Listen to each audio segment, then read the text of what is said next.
I'm Jason Nunn, Fisherman's Warehouse, Tackle Ward, Marks Point, with this Friday's fishing report from Narooma. Here we have been down the south coast for the last 5 days.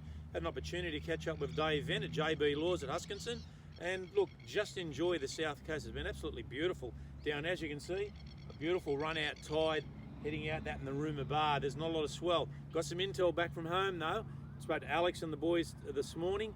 And of course, you've had a bit of overnight rain there last night, and that's what they're predicting today. A little bit of possibly a shower or two later on in the day, but the weekend looks perfect. We've got like an easterly set in the winds, east northeast, but very light in the morning, maybe maxing out at around about 15 knots in the afternoon. Certainly in the deep water, we had some reports last week. Congratulations to Jared Bannick on his vessel Real Issues. He fished north of Port Stephens, 2-stripe marlin and 2 really nice dolphin fish around about 10 kilo. That's a sign of that water that we've been talking about that's starting to come down. That really good patch of sort of still water in around about half a knot or less is still out the front. So basically mid-canyon off Swansea up to about the Newcastle Canyons, there's a beautiful pocket of water. If everyone's got an opportunity to get out there, that we definitely fish in that part of the world. Coming back on the inshore reefs, those wider reefs I reckon are going to be the pick this weekend. Had some really good reports of snapper. I know Daniel on Sandy Bottom Charters picked up some beautiful reds early in the week and a bag limit catch of reds out in that deeper water. And I think the deeper water is where you've got to be. Farm all the way down to the Texas and possibly even far enough down to Terrigal, where you will find obviously still a few kings and a few perch. That inshore water's cooled right down, and I spoke to a couple of the boys yesterday. Water temp along our coast down as low in pockets at 15 degrees, absolutely freezing. And there's a lot of sediment build up in this water that's hugging the coastline at the present moment. It's a real shame because there's some really nice snapper caught last weekend. There was a fish caught off Swansea that would have been easily 4 or 5 kilo. So there's been some really nice reds in close, but this cold water is going to probably shut that inshore bite down.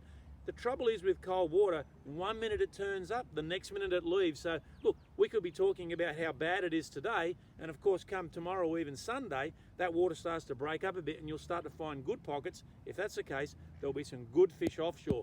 Along the rocks, some reports this week also, plenty of drummers. That cold water and that murky water does not affect drummer and blackfish. So the ludric and the drummer are still getting caught in really good numbers along our ocean platforms, and there's not a lot of swell this weekend, so it gives it a good opportunity to try the rocks. That cold water, however, on the beaches is going to make it tough.